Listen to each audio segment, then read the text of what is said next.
चाहे इस तरफ या उस तरफ।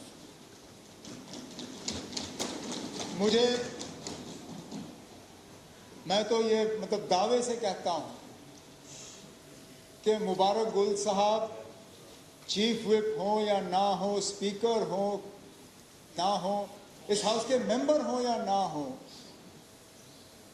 इनकी इज्जत करने में किसी भी तरफ से कोई कमी नहीं आएगी। इनका जो कंट्रीब्यूशन रहा है, इनका जो तजुर्बा रहा है और इनकी जो सियासी सोच है, आज इस मौके का फायदा लेते हुए मैं हाउस के सामने बयान करता हूं। मेरे कुछ यहां बैठे हुए साथियों को याद होगा, आपको अच्छी तरह से याद होगा स्पीकर साहब, शायद सलाथिया साहब को भी हाँ याद होगा। 2019 में जब जुलाई में थोड़ी सी गर्माहट शुरू हो गई और हमें समझ नहीं आ रहा था कि हो क्या रहा है, बड़ी कोशिश की कि पता चले कि आखिरकार जम्मू कश्मीर के बारे में क्या सोच है, क्या करने जा रहे हैं। हमने कई दरवाजे खटखटाए, पूरा जवाब हमें कहीं से मिला नहीं। अगस्त के पहले ही दिन थे, शायद 1 या 2 अगस्त के आसपास, हम नवाई सूब के ऊपर वाले मीटिंग हॉल में बैठे हुए थे। हाँ 4 अगस्त था, 3 या 4 अगस्त था। बात कर रहे थे कि क्या होगा, यूटी बनेगी, 370 को होगा क्या, 35A को करेंगे। एक साथी हमारे खड़े हुए, मुबारक गुल साहब, कहा आप लोगों को पता नहीं, और थपाया टेबल, कहा मैं आपको कह रहा हूं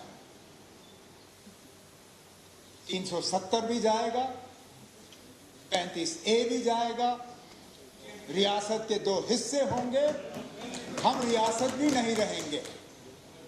और मैं हंसा, ईमानदारी से मैं हंसा। मैंने कहा गुल साहब आप क्या बात कर रहे हो, अगर ये इनको करना भी होगा ये इलेक्शन के नजदीक करेंगे, ताकि इलेक्शन में ये बेच के सीटों को थोड़ा बढ़ाएंगे। पार्लियामेंट इलेक्शन से 4.5 साल पहले करने का क्या फायदा, जबकि 4.5 साल के बाद बेचना इनके लिए मुश्किल होगा। तो कहा आप देख लीजिए क्या होगा। हमने अपनी मीटिंग खत्म की, घर गए। 5 तारीख को जब हमारे घरों पे ताले लगे और मैंने टीवी खोल के देखा कि क्या हो रहा है, मुझे सिर्फ एक साथी याद आए। मैंने उस वक्त कहा, मैंने कहा ना क्या गलती की मैंने उस वक्त दिमाग में सोचा, मैंने कहा मैं मुबारक गुल साहब को मिलूंगा और कहूंगा मैं माफी चाहता हूं। मैं उस वक्त हंसा क्योंकि हम सब में से एक आप थे जिसने उस वक्त हमें बताया कि ये होने जा रहा। इनको कहां से पता चला, अभी तक मुझे उस बात का जवाब नहीं मिला है। अब तो इसलिए मैं कह रहा हूं कि इनकी इज्जत में कभी कोई कमी नहीं आएगी, उसके लिए स्टेटस की जरूरत नहीं है। लेकिन अब हम मुद्दे पे आ जाते हैं। स्पीकर साहब, रूलिंग पार्टी के चीफ विप का एक जरूरी रोल रहता है। क्या उस रोल में तनख्वाह और गाड़ी और ये सब देने की जरूरत है? हमें लगता है नहीं, क्योंकि ठीक इसी तरह फिर ऑपोजिशन पार्टी का भी, और खासकर वो ऑपोजिशन पार्टी जिसकी तादाद ज्यादा हो, जहां leader of the opposition ministerial rank रखता हो, कल को ये कहेंगे ना अगर हमारा लीडर भी मिनिस्ट्रियल रैंक रखता है तो हमारा चीफ विप भी कम से कम MOS का रैंक रखना चाहिए। ये सिलसिला रुकेगा कहां पे? और साथ साथ में मुबारक गुल साहब को दोनों चीजों का तजुर्बा है, अगर मेरी याददाश्त सही है। ये बिना रैंक के चीफ विप रहे हैं 2 बार, और फारूक साहब की हुकूमत में इनको कैबिनेट का दर्जा भी एज चीफ विप दिया गया था।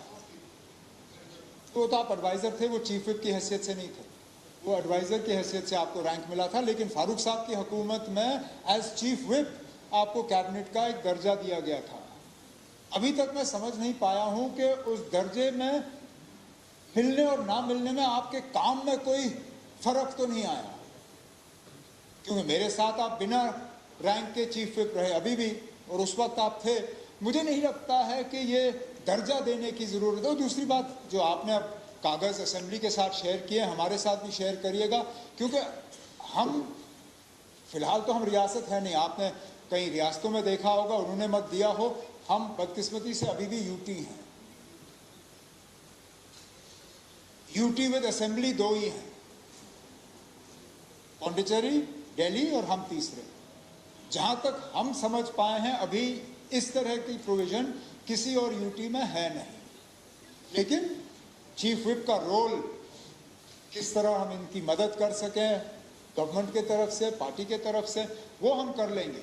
लेकिन इसको एक फॉर्मल स्ट्रक्चर बिल की सूरत में देना, वो हम मुनासिब नहीं समझते। इसलिए मैं ऑनरेबल मुबारक गुल साहब से मौतबाना गुजारिश करूंगा कि वो अपना बिल जो है वापस लें।